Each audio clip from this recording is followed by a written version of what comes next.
passado? Como estão as coisas? E a escola? Tem se divertido? Tem aprendido muitas coisas? Tem estudado inglês? Ouvido músicas? Assistido filmes, desenhos? Eu espero que sim. Bom, eu sou a teacher Ana Carol e nós estamos juntos para mais uma aula do Curitibinhas Poliglotas, né? To study English, to learn to speak in English, ok? Are you ready?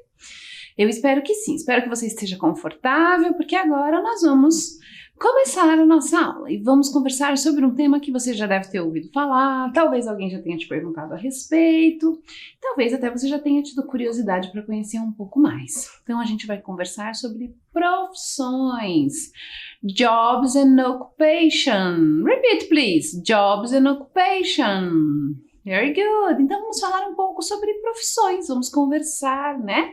Sobre essas habilidades que a gente desenvolve para o trabalho, né? Para poder ganhar dinheiro, para ir trabalhar e fazer alguma coisa, né? Aprender algum ofício e também ter alguma atividade que tome o nosso tempo. Nesse momento, você ainda é criança, né? A sua principal ocupação é estudar e brincar, né?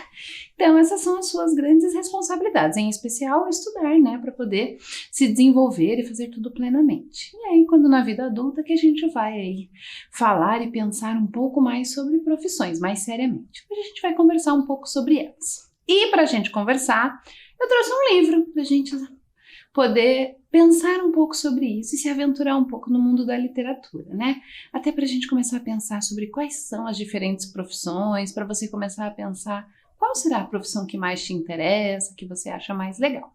E aí depois a gente conversa mais um pouco. Vamos lá? Vamos começar então? Olha lá, observando o livro Quando Eu Crescer, né? Então já fala sobre isso. O livro foi escrito pela autora Ana Maria Machado. E os desenhos que vocês estão vendo aí dessa moça de cabelos vermelhos é da Maria José Arce. Então a gente vai conhecer esse livro e ler um pouco sobre ele. Vamos lá? Começando então. Quando eu crescer, o que é que eu vou ser? Quando vou ao médico, quero ser doutor, cuidar das pessoas, tratar febre e dor. Vou trabalhar num estaleiro? Vou num barco navegar? Ser salva-vidas na praia? Mergulhador? Petroleiro em plataforma no mar? Renato gosta de bicho, sonha ser veterinário. Ou vai virar cineasta e fazer documentário.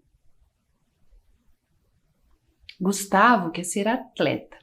E Vitória, bailarina. Inês quer ser arquiteta. Já sabe desde menina. O Guido, eu sei, é poeta. Quer ser enfermeira, a Nina. Joel adora automóvel. Talvez vá ser motorista. Ou trabalhar de mecânico numa equipe junto à pista.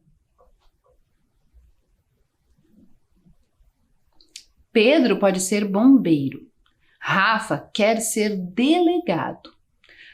Tudo que Henrique deseja é ser professor respeitado.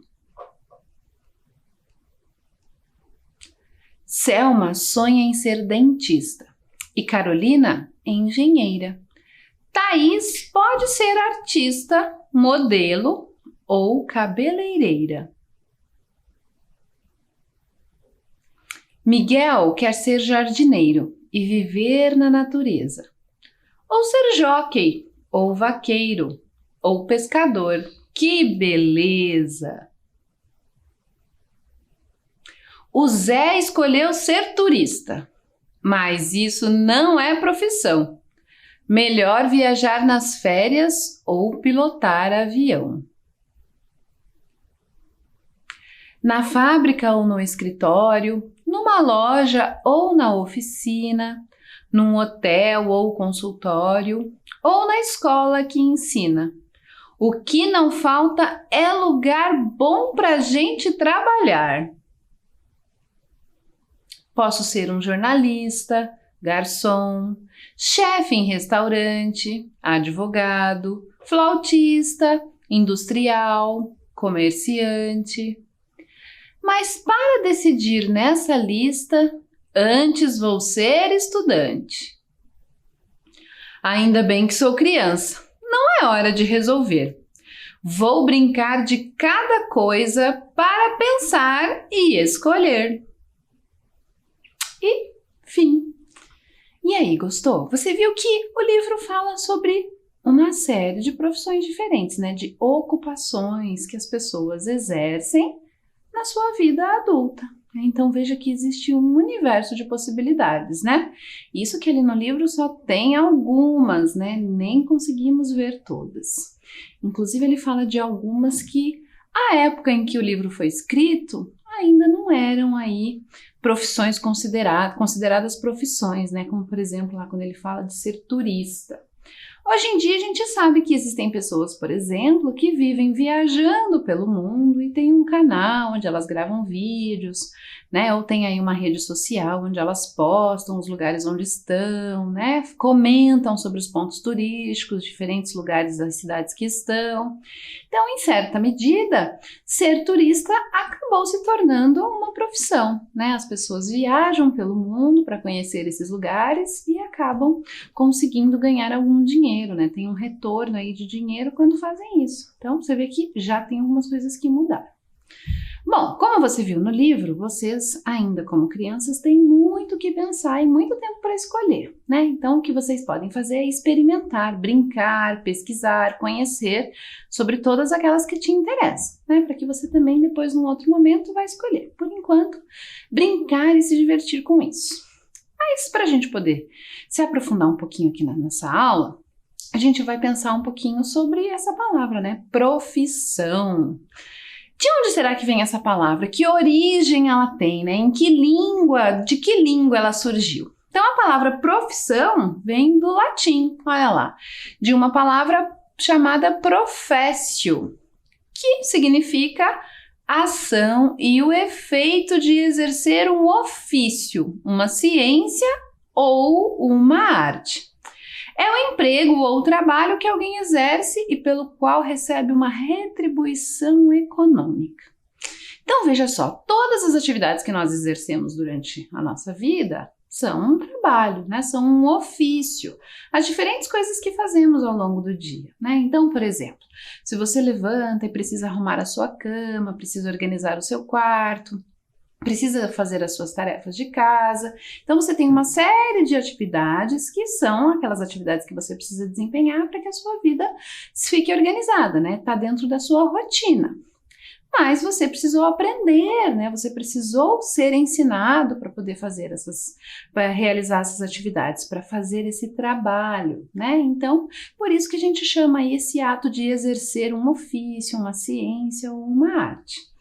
E o que acontece? Nós, seres humanos, fazemos esse trabalho, exercemos essa profissão em troca de dinheiro, né? A gente trabalha, a gente aprende a fazer algo que a gente gosta, que a gente acha que é interessante, e o objetivo é que quando eu faço isso, quando eu exerço essa profissão, quando eu faço esse trabalho, eu recebo dinheiro em troca. Né? Como se alguém dissesse para mim, olha, por esse trabalho você então receberá uma determinada quantia de dinheiro. E aí é por isso que a gente exerce essa profissão, faz esse trabalho, né? Não são todos que recebem remuneração, por exemplo, né? A gente tem trabalhos que a gente precisa exercer no nosso dia a dia porque faz parte da nossa vida rotineira.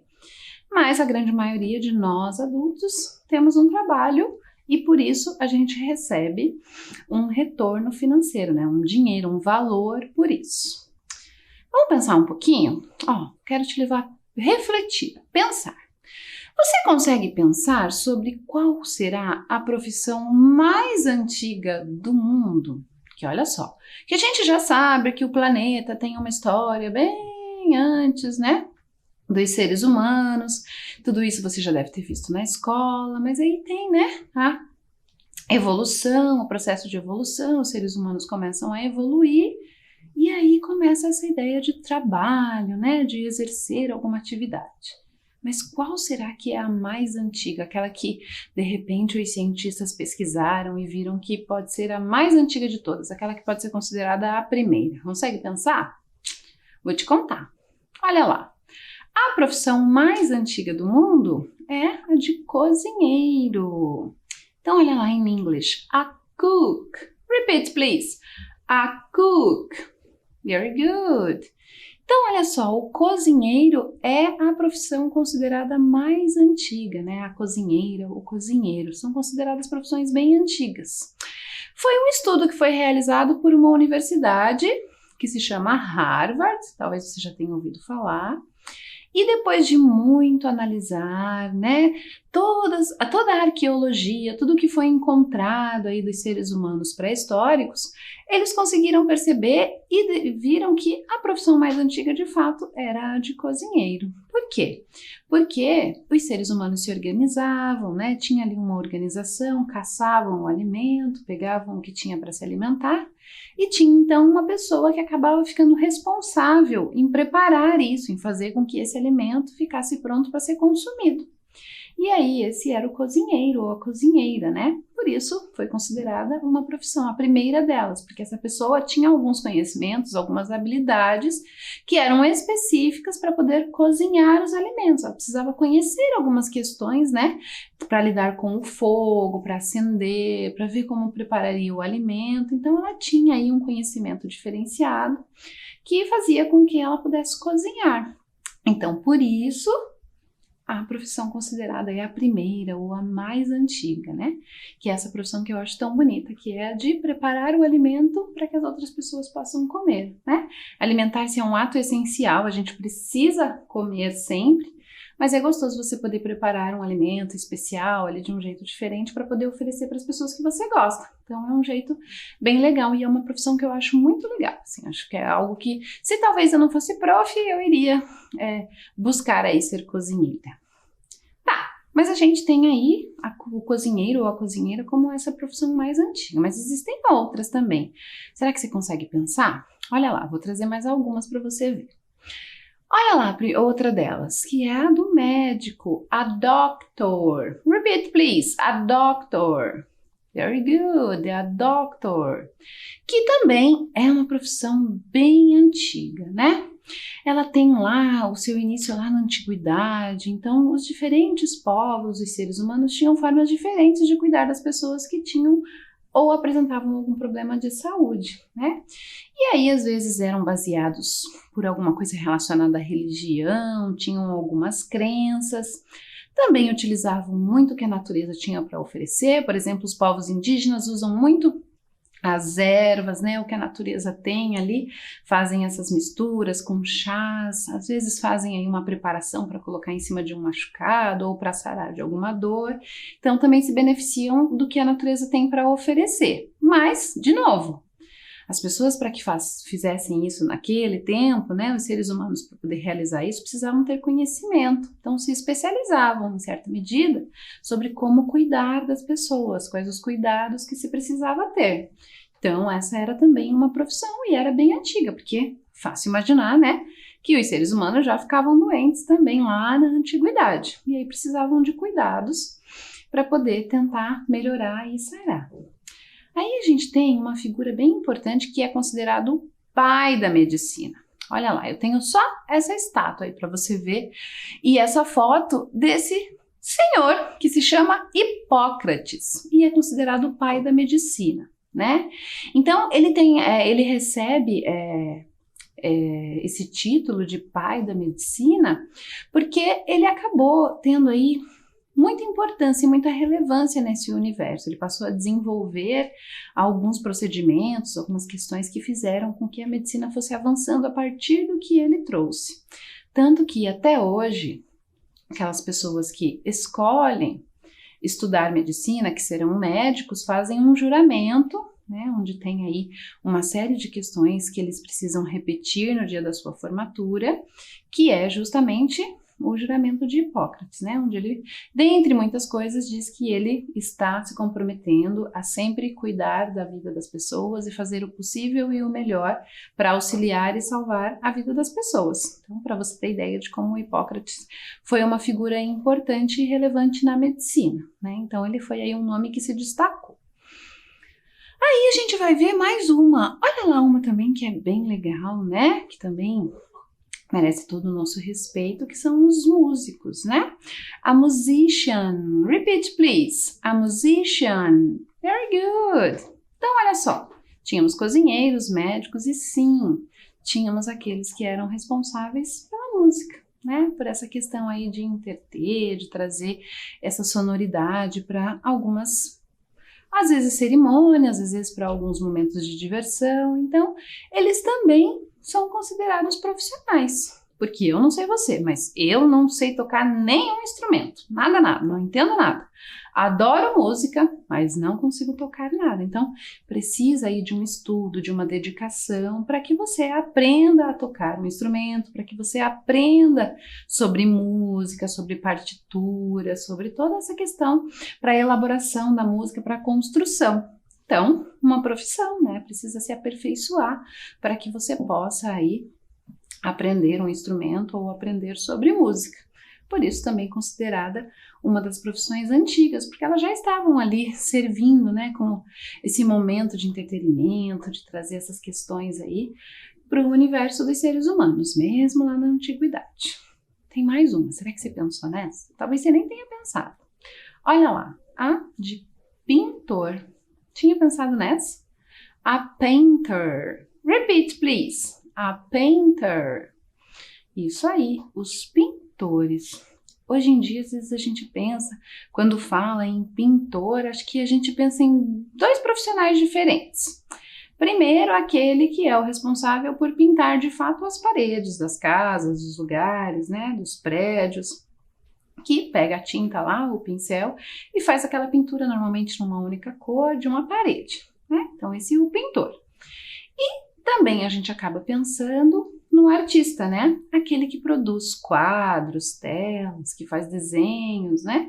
Que traz alguma arte aí para um pedaço de uma tela, às vezes em um muro também, né? E usa aí diferentes suportes para colocar aí a sua expressão artística. Então a gente pensa nesses dois tipos aí, né? O que seriam os dois pintores. Mas a gente tem que lembrar que lá na antiguidade, nos dias atuais inclusive, dentro das cavernas onde os seres humanos costumavam se abrigar do frio e dos animais selvagens, a gente tem o registro, né, do que acontecia. Então eles passaram a sentir uma necessidade, o ser humano passou a sentir uma necessidade em fazer um registro sobre o que acontecia, sobre as diferentes atividades do dia a dia. Então, os registros que a gente encontra nas cavernas aí dos seres humanos primitivos, da antiguidade, é o que nós chamamos de arte rupestre, né? Que no começo eram aí desenhos bem difíceis a gente identificar, e aí depois começou a se fazer um estudo, os cientistas começaram a observar isso com cuidado e encontraram inclusive bastante lógica nos desenhos que normalmente recontavam o dia a dia desses povos, né? Então olha lá, por exemplo, nessa imagem que a gente vê ali no canto, a gente vê uma espécie de guerreiro segurando alguma lança ou alguma coisa, né? Como se estivesse em busca de alguma coisa, correndo atrás de alguma coisa, né? Então isso já trazia um registro sobre como, por exemplo, eles se organizavam, como eles viviam em algumas questões, né? E aí, ao longo do tempo, essa arte foi se aperfeiçoando, obviamente, né? Com o processo de evolução dos seres humanos, nós fomos nos aperfeiçoando, as tecnologias também melhoraram, porque lá no início, as tintas que eram utilizadas eram provenientes da natureza. Então, normalmente era macerando aí algum tipo de planta, alguma flor que soltava essa tonalidade, esse tom, para poder fazer essa pintura, e também era utilizado o sangue dos animais, né, que tem essa cor vermelha bem forte, e que com o dedo eles faziam os desenhos nas paredes das cavernas. As tecnologias melhoraram, mudaram, e aí a gente chegou, né, com a arte como a gente tem hoje, bastante elaborada, como uma expressão bem importante da nossa cultura. Então a arte é um veículo de manifestação, inclusive, né, de trazer questões sociais, sobre economia, sobre política. Então a partir da arte é possível se expressar de muitas formas. E aí por isso que eu trouxe essa outra imagem aí que a gente está vendo, que é de um artista bem famoso, bem importante, que até hoje tem muita relevância, apesar de já ter falecido, que é o Vincent van Gogh. E esse quadro bem importante se chama A Noite Estrelada. E até hoje, pelo mundo inteiro, as pessoas estudam e avaliam e apreciam esse quadro.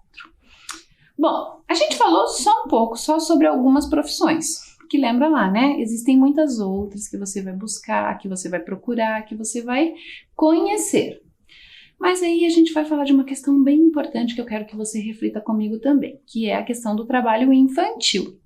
Então a gente precisa conversar de que trabalho infantil não pode acontecer, ele não é bom, ele não é correto, né? Crianças devem brincar, estudar, frequentar a escola. Para isso eu trouxe um videozinho, vamos lá? Assiste comigo.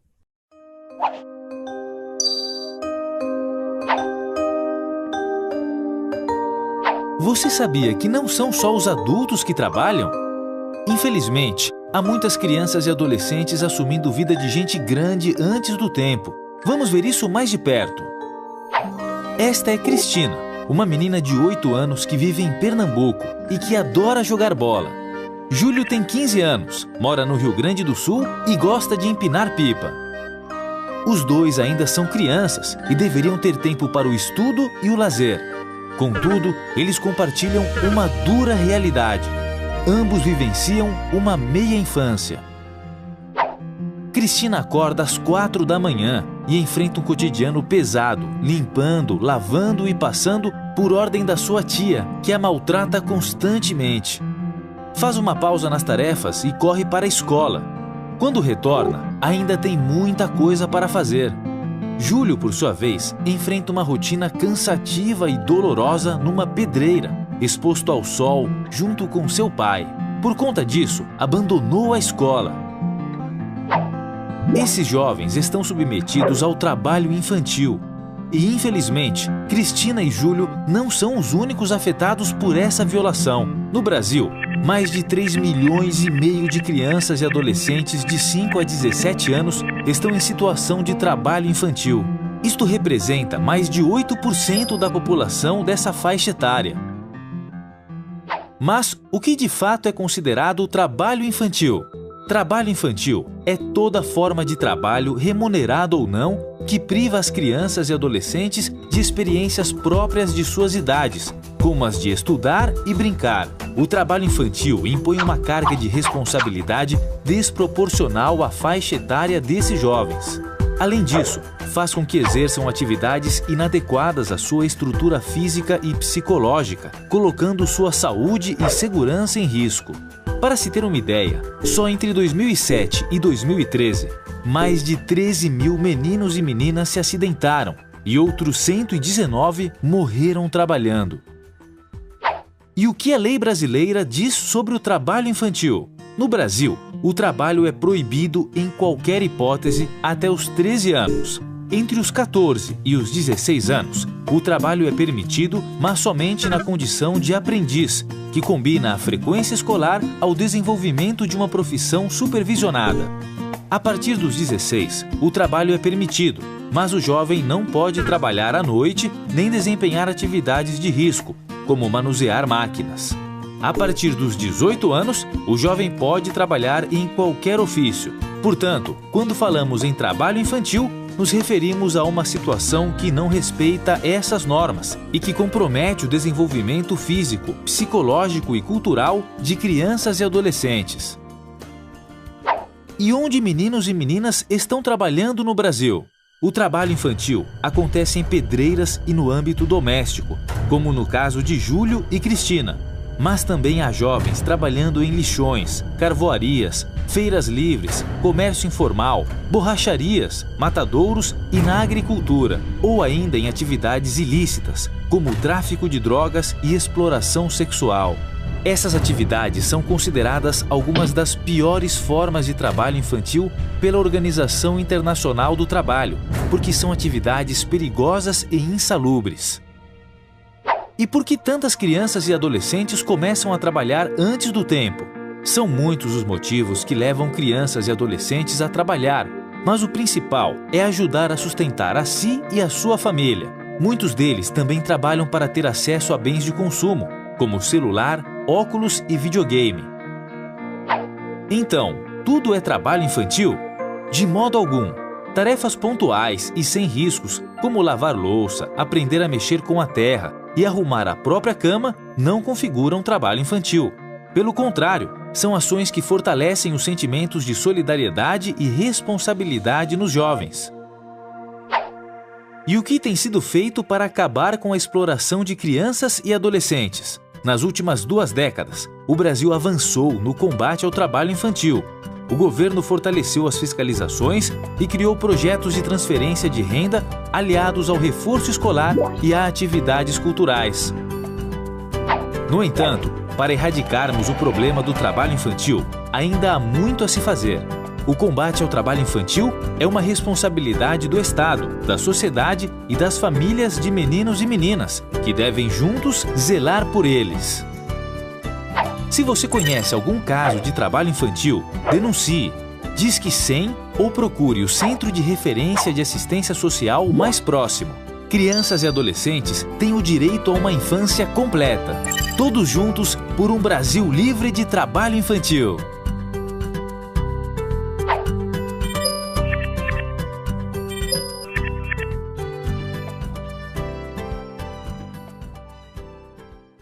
Viu só como é importante a gente refletir sobre isso?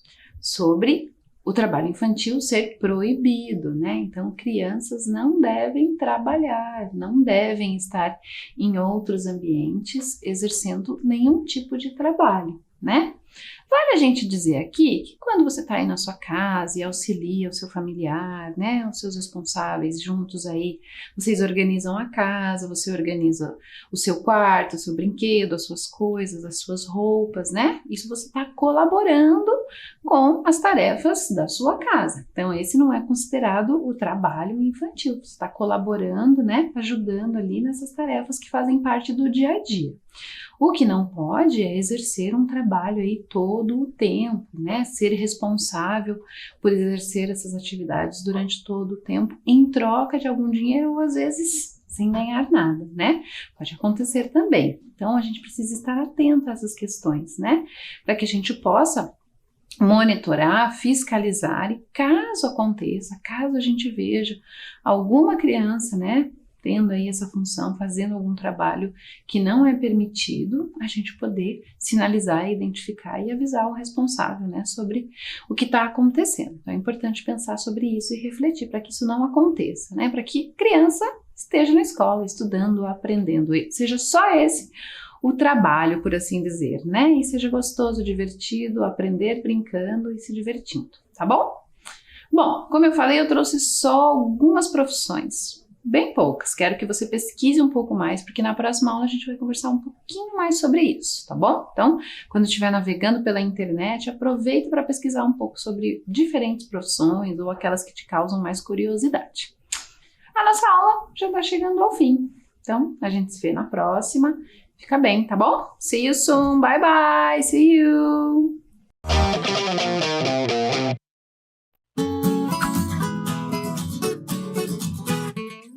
O Parque Bacaxiri, no bairro do mesmo nome, é um dos mais frequentados de Curitiba, mas ele não existe. É isso mesmo. O conhecido Parque Bacaxiri é, na verdade, Parque General Iberê de Matos. O nome de referência é porque, antes de ser um parque, o local era conhecido como Tanque do Bacaxiri. O parque tem uma ampla área verde, com um lago de 22 mil metros quadrados e muitas opções de lazer para toda a família. Tem parquinho, cancha de areia, pista para caminhar ou correr e equipamentos para se exercitar. Também tem quiosques com churrasqueiras e lanchonete. É lazer e diversão para todos os gostos. Para quem vai a pé ou de bicicleta, o acesso principal é pela rua Paulo Naldoni, onde fica o portal do parque. Para quem vai de carro, tem estacionamento. E para quem vai de ônibus, as opções são os alimentadores Tingui, São José e Solar, que saem do Terminal do Cabral. O horário de funcionamento é das 6 da manhã às 10 da noite, todos os dias da semana. Curta o Parque General Iberê de Matos. Curta Curitiba!